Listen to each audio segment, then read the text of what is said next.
Shalom, welcome everyone, and thank you to the hundreds of you who registered and are attending today for our special briefing with journalist Tal Schneider. Before we get started, we just wanted to go over a few logistics.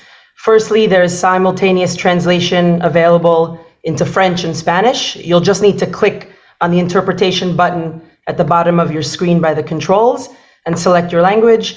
If you're okay with listening in English, you don't need to touch any of the settings. Automated captions in English are also available. You just need to select Show Captions on the bottom. There's also going to be a Q&A session after Tal Schneider's presentation, so please put your questions in the group chat for everyone to see, and we'll do our best to get to as many as we can. And lastly, most of us organizers of this briefing are located in Israel. So if there should be a siren during the briefing at any point and some of us disappear, please know that we will hopefully return as soon as the siren is over. Thank you all again for the outpouring and overwhelming support from all of your countries. And I now turn to Emily Levy-Shochat, co-chair of Merkaz Olami, the organizers of today's briefing. Thank you. Thank you, Tehila, and thank you to everybody. I just repeat Tehila's thanks to all of you for continued support and for caring. We feel it, we need it, and we appreciate it. I want to make at this moment a special thanks to Tehila and the whole Masorti staff, Masorti Olami staff, for helping get this session organized. I am Emily, and I'm the co-chair of Merkaz Olami and the former chair of the Masorti movement in Israel. We, together with Masorti Olami, Masorti Israel, the United Synagogue, and the Rabbinical Assembly, are dedicated to keeping you, our partners, in the picture as much as we possibly can. I have to tell you just personally right now, 15 minutes ago, there was an alarm here. Our daughter and granddaughter just walked out of the house. So I'm a little shaken. They're fine, but it was a very upsetting moment. So if I'm not quite focused, you'll understand. Nonetheless, folks, we're all in this thing together. We're here, you're there, but it's affecting all of us as Jews worldwide. And the more we support one another, the better we will feel. And more importantly, the better we will be able to help those in need. Tonight is our second in what will continue to be a series of briefings as the situation evolves. Last week, we focused on the heroic story and professional opinions of retired General Tibon. Since then, only, 8 days, reality has changed. The attacks from Gaza continue, and others from Lebanon have begun. Hundreds of thousands of troops have been activated. The United States has stated its unequivocal support for us. President Biden is in the air now, if I'm not mistaken, or will be tomorrow, to come and be with us. And an emergency cabinet has been formed by the Israeli government. Tonight, we will focus on complex questions on the table right now. What difficult decisions must be made? What prices must we be willing to pay? What are the political dynamics behind the scenes? And what can you, Jews abroad, our partners, do? To guide us through these questions, we are honored to have as our guest tonight, Tal Schneider, the diplomatic and political correspondent for the Times of Israel, who I am sure many of you read and follow closely. And also she's a commentator on radio and TV. Before asking Rabbi Alan Silverstein, the co-chair or the chair of Merkaz Olami, to introduce Tal, I feel the need to add a personal thought. I and all the Israelis on this call and millions of others, we receive letters, calls from friends and family who wish us well, to be strong and to be safe. Thank God, most of us are. despite the potential of rockets being shot towards any of our homes and the likelihood that we know someone who has already been victimized. We each find her or his own way to cope. We are resilient, and we shall get through this nightmare. We will be different because of it, but that is a small price to pay compared to that of those who have lost much more. Rabbi Allen, please. Okay. Thank you, Emily, and thank everyone. We thank everyone for participating in this and, God willing, future briefings at this fundamentally important time.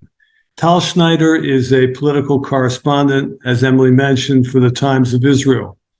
She was formerly in Washington, D.C. as correspondent for the Ma'ariv Daily from 2004 to 2009. She is a frequent commentator on Israeli radio and TV. She was the recipient of the 2015 Ometz Award for Public Courage and Integrity, and in 2012, the Google Digital Excellence in Journalism Award. Tal holds an LLB from Management College in Rishon LeZion and an MA in Political Science and Law from Tel Aviv University. We're honored to call upon Tal. Hi, I'm here. Thank you. Thank you for inviting me and having me. Definitely a very stressful time and dire 10 days. Today was also another difficult day with lots of bombardments coming up from north and south and people running to shelters. It's really unbelievable to see that after 10 days, the Hamas still have so many rockets to shoot at us, even though all of the Israeli airplanes work and the airplanes targeting the Hamas terrorists in Gaza. I will try to focus a little bit more about the diplomatic affairs, the political implications, and things like that.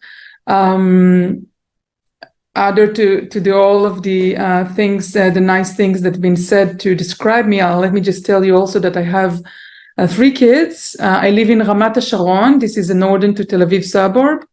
2 of my kids are soldiers. So my eldest is an officer in the paratroopers. He was at the house on that Saturday morning and was called at 8 a.m. to run south, and he spent the first 10 days in Kibbutz Be'eri, with some of it in Sderot and then Kibbutz Be'eri, and now they're not there anymore. They're kind of regrouping in a different base. My daughter is an officer, as I said. It's a combative role. My daughter is just 2 months in the military. She's in tanks unit. It's down in the south. She's in a safe area, so we're a little bit less worried about her. But as you can guess, and all of my Israeli friends here on this call, some of you are Israeli, some of you have relatives in Israel. My situation with 2 kids in the military is not unique. Everybody has someone either in the beginning of their military or in as an officer, as my son, or reserve duty, and everybody knows someone who was murdered or killed and slaughtered. We've been, my family and myself, my husband and myself, we've been to, I think, 5 funerals. The reason for that is that my son is asking me to go to all of the places that he cannot attend. So we need to represent him. So that's what we do at the moment. We actually move from Shiva to Shiva. It's really unbelievable. Very, we sort of feel like we are 50. We feel the same, probably the way they felt in Yom Kippur 50 years ago. I was supposed to come to the United States in the first week of November to give some lectures in Jewish communities in the Midwest area. The title for the lecture was 50 years after the Yom Kippur War and Israeli society today. So I canceled all of the lectures. I'm not going to go, but It's just really unbelievable. And from here, I'll take it to the agenda that is on the table today. As you all know, the President of the United States is on his way here. He will be starting his meeting on Wednesday, 10 a.m. Israel time, which is around 12 hours from now. He will then go at 3 p.m. From Israel to Jordan. He will meet there with the Egyptian president, the Jordanian president, and the Palestinian Authority chair, Abu Mazen, as you call him in the American media, Mahmoud Abbas. I don't know what to expect from those meetings. I know the entire region is trying to calm things down. Obviously, the Israelis at the moment cannot be calmed down. We feel that the event, the atrocities that took place starting Saturday, October 7th, are similar to, as you all have already heard, similar to Shoah, with gruesome atrocities.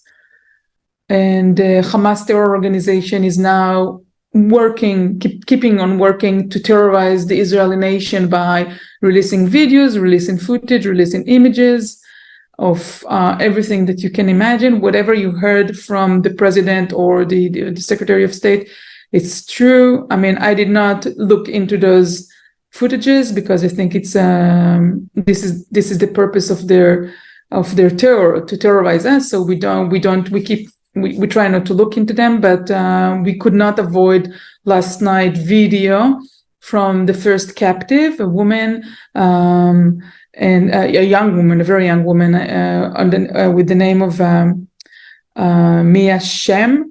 She appeared on TV with a broken and operated hand. And after surgery in the hospital, she spoke directly to the camera. She was very clear and she seemed very coherent. It was devastating to see her, but her mom was happy at start because she saw her daughter alive. And this is what is on the table. The big problem is how to release those captives, women, elderly, kids, babies, of a couple of months old. And at the same time, look at the goal of this operation at the moment, which is completely destroying the Hamas. It's a huge problem, diplomatic and military problem. I'm not going to go into the military aspects, but the diplomatic, obviously, it's a huge problem as well. Some of the there's at least 22 to 25 of the captives are American citizens, about 4 to 5 French, German, Mexican, Philippines, Thai, and the rest of them are Israelis. We are up to 200 families. I'm not sure, the numbers are not very clear. They said 199 families, but sometimes they say 199 people. So because we know that some of the families have 2, 3, 4, 5 people captive from one family, so we don't really know the exact number.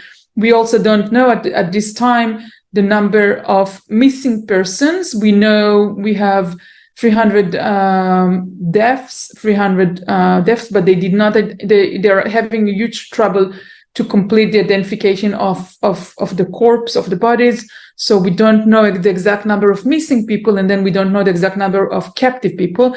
This is on the table when Biden arrives to Israel. Basically, in the last 10 days or so, Israel saw Biden reaction and was thankful. I think many people watched his speech last week. The speech was very encouraging. The rating for the speech was 48%. So about half of the population here, so sort of between 4.5 million and 5 million, saw the speech in live. And he was very convincing. The fact that he is arriving here, it's just an amazing driving force because, as you already have seen, the German chancellor is here today.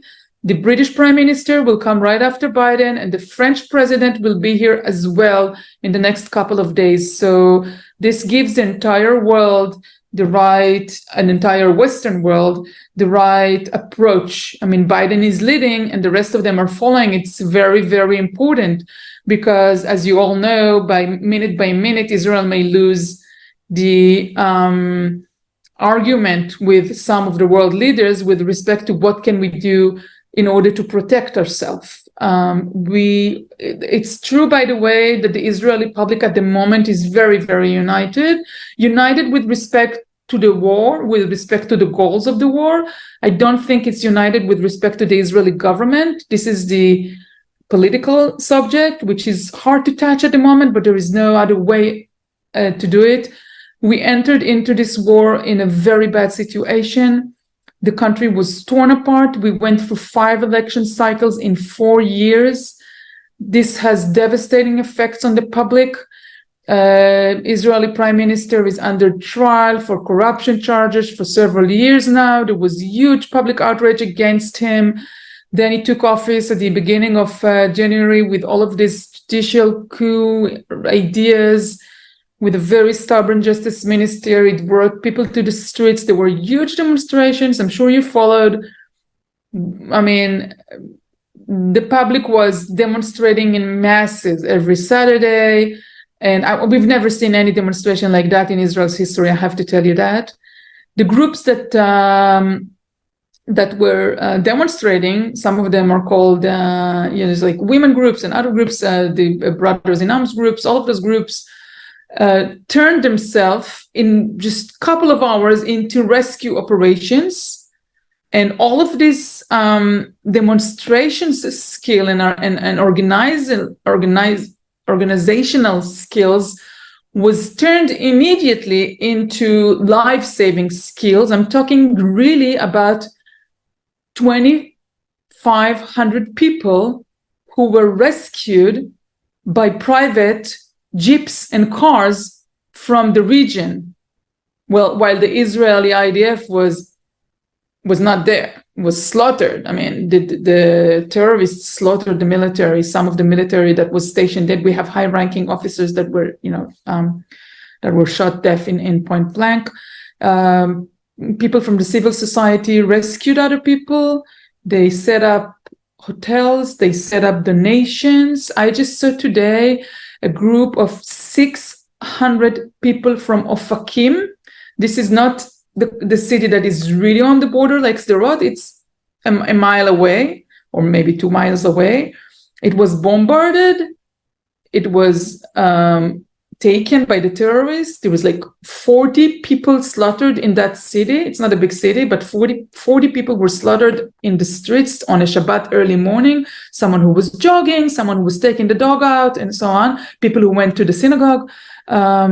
So this group of volunteers, high-tech volunteers, brought the money in and took 600 people with little kids to a hotel in Eilat on their own expense. While the government is having huge problems to deal with all of that, and we are seeing many incompetent ministers, many incompetent public servants. This is the result of 5 election cycles where nothing is working, when the country was on a budget halt, like a shutdown that you have for part of the time, when lots of the money went for election, then the judicial coup, all of those demonstrations, all of those years, such a huge mess that came together to this horrific event. Obviously, the people to be blamed are the Hamas terrorists, none of the Israeli public, but the fact that the government was not prepared, the fact that the military was not prepared, the intelligence was a failure. The border was a failure. The people on the border, I mean, the country did not finance the kibbutzes that were on the border. They didn't give them enough guns to begin with. They've been yelling that they don't have enough guns for years now. All those budget cuts, the huge problem. So there is lots of criticism of the government. You all know the Israeli people. They're not keeping silent, not at any time, but definitely not the criticism began right away. Nobody is keeping silent about those big failures. And this is where we are at the moment. The prime minister keeps on having all of those world leaders, which is very good to my opinion. And we have the military top ranks already said we are responsible, we are to be blamed. I mean, we heard that today from the chief intelligence officer. We heard that from chief IDF. The one we heard that from, defense ranks. The person who did not yet say the words that I am responsible for what happened is the prime minister, of course. He's just behaving like this is not his fault, or he was not alerted, or the military didn't do the right job, and so on. So everybody is to be blamed except him. I think this will not go quiet in Israel.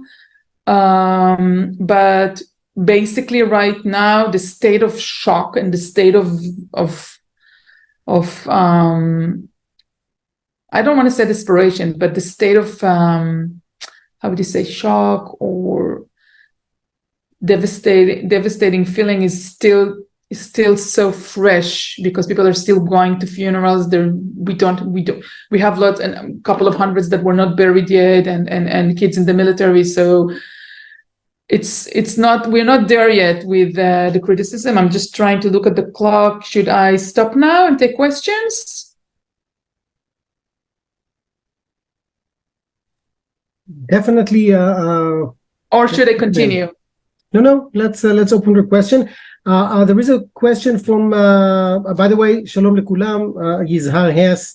I'm now in Modi'in, Vice Chairman of the World Zionist Organization, and Alan, and the Senior Representative of Merkaz in the National Institutions. A question from Rabbi Jay Kolskold from New Jersey. Rabbi,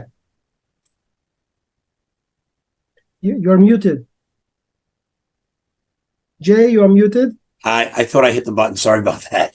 Thank you, Yitzhar. Thank you, Tal. So my question is, I know that not to get involved in Israeli politics, but to get involved in American politics for a moment. In everything that you said, I'm just curious, how do you feel that what's going on now, the war, will impact kind of the presidential election coming out in America in 2024, especially with everything that President Biden is doing? I'm just curious what your take is on that. So first of all, I've seen Trump comments the other a week ago, which was unbelievable to me. I just couldn't believe that he's saying those things. If you don't know, just Google Trump Netanyahu disappointment or something, because he said how disappointing Netanyahu is, which is true that Netanyahu is disappointing, but we Israeli, we can fight this, but I don't think someone who was a president and wants to be a president needs to just do that in a week like that, and hailing and saying how the Hamas was so sophisticated and Hezbollah is so smart and so on. So it was shocked to see that. I think Biden's reaction gained him huge support here, but we're not voting in the American system. And I think that the American people don't always go to vote based on foreign affairs, which is, you all will agree with me. I don't think this will be an issue a year ahead. And depending obviously on the oil prices, which is a big deal, because Biden was working very hard with the Saudis to bring something, to do something. I think everything is off the table at the moment. Nothing will happen. And probably maybe one of the reasons that Iran and Hezbollah and Hamas were planning this, because they thought they don't want to see the Saudi get close to the Israeli, which is devastating, because we can, we want peaceful directions. We don't want to have all of those wars. I mean, it's really doesn't help anyone. It's just lose-lose situation. I think the Gaza people will lose. The Israeli people already lost, and nobody to gain from this. So I think it's too early to tell what's going to take in the election. I can tell you one thing. I hope the Republican side will not stop the budget, or will not go into this shutdown in 20-something days? Yeah, middle of November. Yeah. Because if they'll do, we already heard before everything started, we already heard that the Ukrainians are in a dire need of help, and so are we. So if the Republicans will, if they will not do something to help this, I don't know. I don't want to be begging, but it feels as if it's really crucial. I don't know what to tell you other than that. Great. Thank you. Thank you. Thank you. We have a kind of follow-up question, I think, from Avram Reisner. Avram, I know that you asked several questions. You have to focus on the last one, please. Avram? Yeah, it took me a bit to unmute. So the question was just a silly one. I have a lot of Israel connections, and Israelis seem to be very strongly supportive of Trump, which I did not understand. They thought he was a great friend of Israel, the Jerusalem move. Have they begun to change their tune?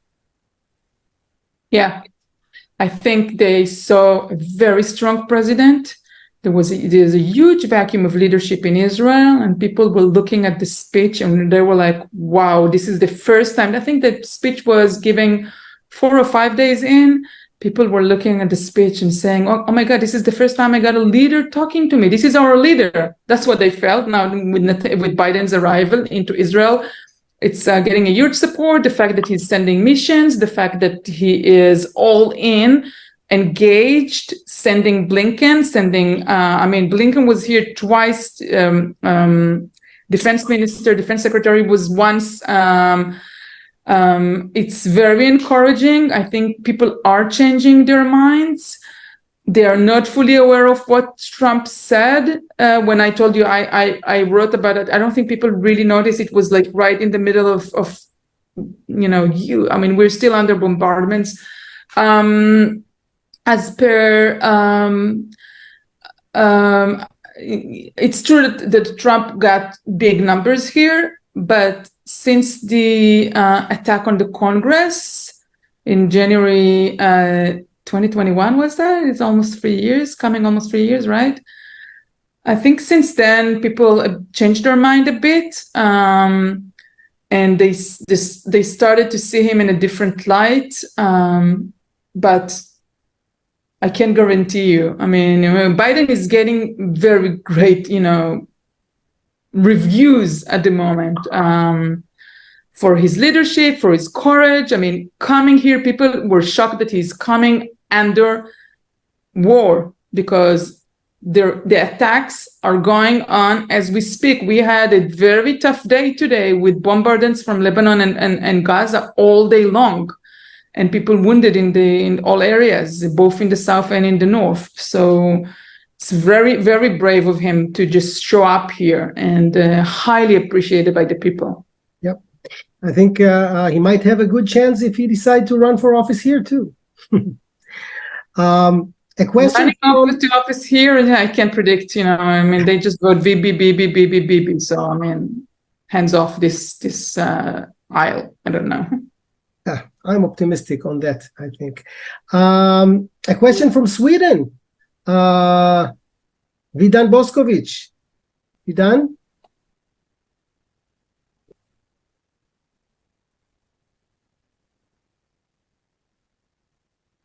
Is he still on? Yes. Can you hear me now? Yes, Vladan. Yeah, because there was a message that the host does not allow unmuting something, but thank you anyway. My question is if the balance of power in the Middle East will change at the end of the campaign. I think the atrocities and the slaughtering and the amount of people who entered the country changed the balance of power in a way that Israel looked very, very weak. Sorry for a minute. I'm just looking at where there is rockets, but not here. I think it was changed. Israel looked very weak, very unprepared with everything. Shin Bet, IDF. Israel's intelligence used to be like ranking number 1. It seems like we lost a lot of credibility of our military might. So it's too soon to tell you how the power will shift, because I don't know. I don't think Egypt and Jordan will change route. They're not going to be best buddies, but they're not going to go away. as per Bahrain and the Emirates, they've been in touch with Israel for 20 years while we had, so many things going on, and they decided to take it to the open. So I don't think with them that things will change. They might cool down a bit, but they will probably not cancel anything. Neither the Moroccans. The big question is, will we see a change with the Saudis? The Saudis kept on saying that the Palestinian issue is very, very important to them. We thought, some of the time we thought it's just a lip service because we kept getting all of those messages that they're saying it just in order to say it. They have their economic interest in mind. They want business with Israel. That's what we heard for in the last 2 years. It's hard for me to predict what's now. Let's not forget that the Saudis are also, they may become in a leadership change, obviously because the king is very sick, but and the prince is actually managing the country, but it may change. So I think if the Saudis will go ahead and will want to proceed with something after all of this is, I'm not talking about this week, obviously, in maybe in a year or two, this may change the Middle East, but it's very hard to predict right now. And we are too much inside of a war at the moment to be able to say too many smart things about the future. Thank you. A few people asked about the ground operation and the plans or the potential plans, both from a military perspective as well as a political perspective. I'd like to ask Nancy Kaplan, if you can unmute yourself and ask. Okay, hello. I actually typed a lot of things into the chat and I don't want to take up too much time. Let's see, what did I say? Is it really feasible for Israel to destroy or eradicate Hamas? Is degrading or weakening it a more realistic goal? Can Qatar be persuaded to cut off the money? And if it did, would Iran just step in? And can Gaza be internationalized somehow so that, because someone has to run it if Hamas is kicked out or whatever? Wow, Nancy, small, minor, and easy questions. As per eradicating the leadership, I'm pretty sure it can be done, but usually when it is done, someone else step up. Either they call themselves Hamas, Jihad, or they call themselves, George. I don't know. I mean, no offense to anyone, but, it doesn't matter the name. Someone comes up. Who is that and how long will it take them to reorganize themselves? It's hard for me to tell you. I think Hamas leadership is basically doomed dead at the moment, dead man walking, as we call it, either if they're in Gaza or if they escaped or if they're sitting elsewhere around the world. They will not see the light of day. The atrocities they conducted is just, it's horrific. It's slaughtering people, burning them alive, beheading people, beheading kids. It's really things that they keep on saying Hamas is ISIS because we are dealing with Hamas and other terror group for many years. So we have never, it's not like there is a scale. You're a terrorist, then you're a terrorist. There is this, but apparently there is a scale. We haven't seen anything like that. It's really, I think they will not see the day of light. Someone will come up. I'm pretty sure, even if not a terror organization comes up over there and someone, I don't know what Biden and Blinken are cooking. They will be in Jordan tomorrow trying to think together. The Egyptians and the Jordanian are unwilling to take any refugees in, not into camps, not into opening the border, nothing at all. Gaza has, I don't know if you're aware of the map, Gaza has a southern border together with Egypt. It's closed. The Egyptians, and I've been talking to Egyptian diplomats, they are very, very sensitive to every little thing that is being said in Israeli media with respect to opening of this border. It will not be open, period. They will not let one refugee enter their land. The reason for that is that among those refugees, there's always more terrorists that are entering. So they are unwilling to get any kind of camp of terrorists or any kind of camp of civilian people, kids and women, not even babies. No one will enter Egypt. That's, such a sure thing, I can tell you. So all of this population will stay in the southern part of Gaza. What will take place out there? Water, electricity, gas, food, medicine, I have no idea. As of last night, Blinken was part of Israel's war cabinet. He sat in this narrow war cabinet until 3 a.m. at night. And only when Israel war cabinet was willing to announce that they will let humanitarian aid into this area, only then, in writing, by the way, and in English, only then the US president announced that he will travel to the region. So I think Biden and Blinken are actually managing the situation in not just statements, they're actually sitting in the war cabinet of Israel.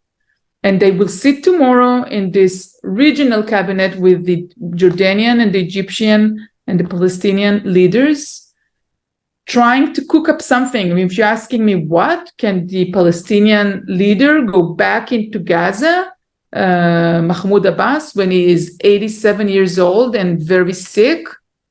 I don't think so. I don't think he's capable.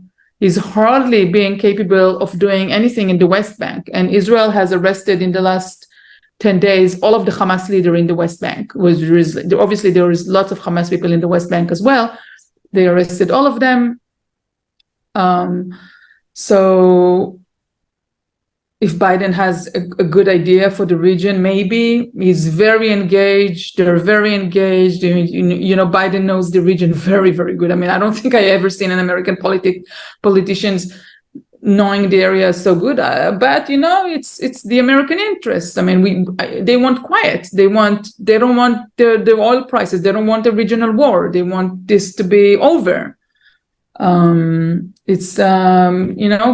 Israel may have different interests than the Americans, and for us, obviously, this is not going to be over for decades to come.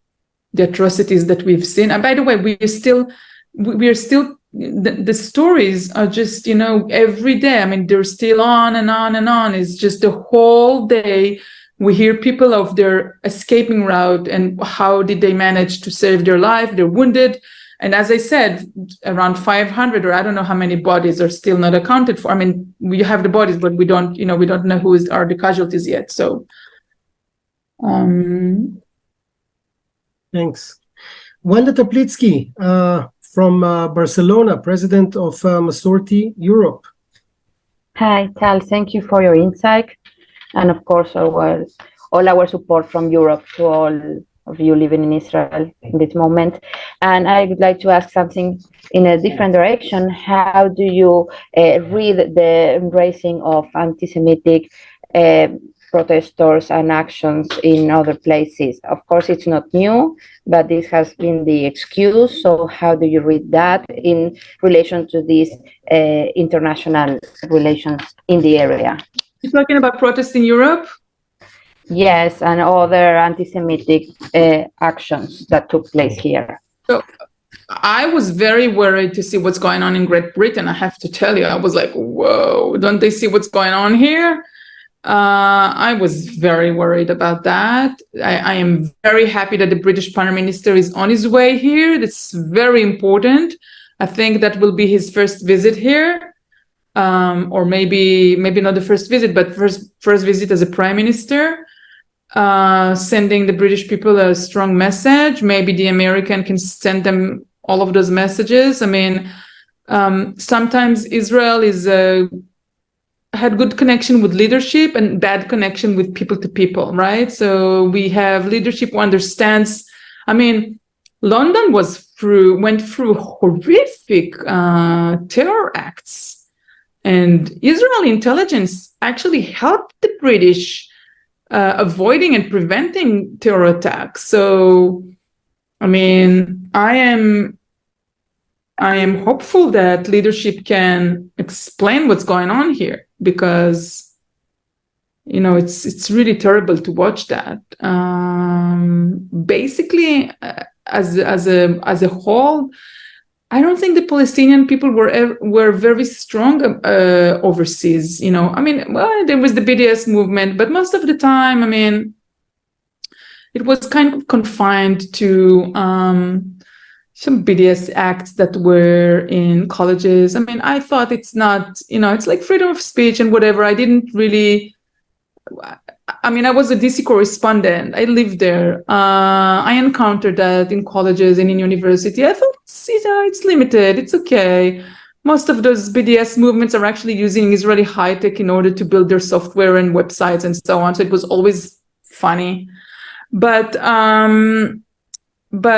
I was. I think now, I mean, what we've seen in Harvard, for example, with the business school or the university, I'm not pretty sure if the events were so, you know, but I was happy to see that donors, Leslie Wexler, I think, put their foot down and said, you know, enough is enough. So I think this is one way Jewish communities that are very, very strong and supportive of Israel, I think they can put their foot down and be more, you know, aggressive and say, I mean, you know, no way. I mean, we as Jewish communities around the world, the Israeli Jewish community and the overseas Jewish communities, we have good power and good organization. We can pull things together. Even if at many years you're not happy with our leadership. I mean, we are not happy with our leadership either. It's not like we like our leadership, but we definitely need to protect the people. I mean, what you saw down there, those people who were slaughtered were liberals that were talking about peace with the Palestinians. This was their life mission. I mean, you still hear the kibbutzniks from the border saying, I mean, some of them, not all of them, saying that, you know, they worked as a life mission to build peace. So it's very sad that we got to this point where we can't even talk about it right now. It's off the table, I suppose, for the Israeli people for many years to come. Next one to ask, Harry Schweitzer. Please unmute yourself. Harry?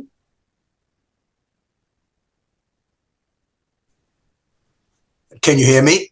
Yep. Okay. Hi. I don't know if you've been able to, but thank you, by the way, for doing this. I don't know whether you've been able to follow Tom Friedman's op-eds in the New York Times. Have you been aware of what he's been writing? Before the war or after the war? Because before the war, I read everything he wrote. He was quoting the Times of Israel, by the way, quite a lot, and my boss. But you know, I've been following him for years. Yes. The last 10 days have been havoc. So now. I understand. He makes a very compelling case for Israel. As much as I want Israel to go in and wipe out Hamas, I mean, I think many feel the same way. We're very worried about what happens afterwards. A couple of the people on the call have also been concerned. The PA is corrupt. You know, they got chased out of Gaza in the first place. Hamas came in a coup. You know, we understand that there's no elections. We understand. But, you know, public opinion is going to turn against Israel as soon as the body count starts to rise. I mean, that's just the nature of it. We have to deal with very difficult circumstances here in the States as far as anti-Semitism goes. I happen to be a child of survivors. I understand it broke my heart. I know people directly whose children were kidnapped. So we're very close to the situation here. I'm saying a lot of things. I'm probably, this is like a stream of consciousness for me. The one thing that really upsets me the most is that is the surprise the whole of what actually happened on Shabbat, and the fact that we were chasing the army was chasing and supporting the settlers, running after the Palestinians in the West Bank when they should have been keeping their eyes on Gaza. How is Bibi going? I mean, to me, he's the Trump of Israel. How is he going to survive? And how is this going to all fall out? What are we looking at once if and when, Hamas is even removed from power, if that's even, going to happen? I look at them as being a hydra. You'll cut off 3 heads, there'll be 4 others that'll sprout up. You said so many things. I have to tell you one thing. Sorry about that. There's one thing I totally agree with you, and I think there is a semi-consensus here that Israel should not rule the Gaza area, no matter what. I mean, obviously, some people think that Israel should go in, take control, build settlements over there, and so on. I mean, very bad idea. I think majority of the people don't agree with that, don't want to be there, don't want to conquer and stay. Obviously, it's a very bad idea. It will be a slaughterhouse. And I hope this is not the intention. And I think the fact that Benny Gantz and Gadi Eisenkot, two former chief IDF, went into this war cabinet will help us make sure that this government doesn't conquer and stay inside Gaza. As per what they will do, they will finish off Hamas leadership. When Hamas, the problem with Gaza is it's like a massive and underground city of rocket shelters and bases, all underground. So I mean, I'm not a strategic military person, but I understand that in order to, get rid of the rockets, you have to do a precise operation. You must understand that, because listen, this is 10 days in and we are being bombarded like crazy. So that means they have stocks and stocks and stocks. They've been preparing for that in years, probably. Someone need to get rid of those stocks. I mean, otherwise we will be bombarded forever. So how can you do that? I think they're looking into פצצות חודרות מרתפים, איך אומרים את זה? Some bombs that can penetrate in underground. I'm not sure what the word for that is, and I don't know how you do it. I don't know how you clean after that. That's the reason they're asking the population to move down south. The reason that the population doesn't move down south is because Hamas is holding them. The Hamas actually built roadblocks in order not to let the people run away. They need somehow to go into that city, the Gaza city, as they call it, and do something. Otherwise, we will be under fire forever. By the way, the Lebanese, the Hezbollah, they have 100,000 rockets like that with precision, so they can just point it. I live really close to the cybersecurity base, 8200, the 8200. It's very, very close, like a mile away. I've heard they have this precise missiles that can touch, they can get rid of my neighborhood, for example. So what do you do to get rid of that? It's do you think diplomacy is the only can help here? Can you reach any kind of a diplomacy solution with Hamas? I don't think so. At this point, no, probably not. Corey Hampton from North Carolina. Corey? Hi, thank you for your briefing today. So I think my biggest question, I'm the executive director of a shul here in North Carolina. Our people are very worried, right? They're sitting and they're praying for everyone in Israel and praying for what happens. But what's the best way to help at this moment? We don't want to, every Israeli has their opinion on how to help. And I think people here are at a loss of what to do and what would be valuable to you and everyone in Israel. Oh, first of all, thank you for trying to help. It's heartwarming. We see a lot of help flowing in. Just, people from Great Britain just called me up. They contacted me through someone. They heard a story of a woman who was a mother of a childhood friend of my son's. Two of her boys are really good friends with two of my boys, still today. And she was at the music festival and obviously disappeared and not kidnapped. She was discovered. I actually talked about this event in the podcast of the Times of Israel twice, because we were talking about her while the search was going on, and then we were talking about her after the funeral. Her body was recovered, and she was already buried on Thursday. So today is Tuesday. Yeah, the last day of the Shiva is tomorrow. And I know her. She's from my neighborhood. Some people from Great Britain just reached me and said, what can we do? Can we help? She's a single mother for 3 kids, loan provider. And they just decided to open a web page on their own decision making and contribute to the teens. Kids are not babies. She's not a sole provider to babies, but still, youngest is 15. But there's tons of operations going on. Huge generosity coming from out of the country. Tons of NGOs that are working. You have Brother in Arms, Achim Laneshek, who actually saved people on the day of the fighting. They just ran in with private pistols and they just took people out from the music festival, mostly because the music festival people, they just ran and scattered, the desert area. They just, they were everywhere and they kept sending those location messages and the people just got to them. So you have Brothers in Arms are doing massive operations. You have restaurants in Israel who are just feeding people, hotels. So I think you have gender groups, Bonot Alternativa, that's their name. This is the women that were wearing the red costumes during the demonstrations. They just turned themselves into first aid operation at the moment. They're running from shelter to shelter, just providing foods, money, clothing, people donating funds. So the refugees from the southern part of Israel left their houses in their underwear. No phones, no electricity, they didn't have socks. They don't have, how to wash their hair. Sorry.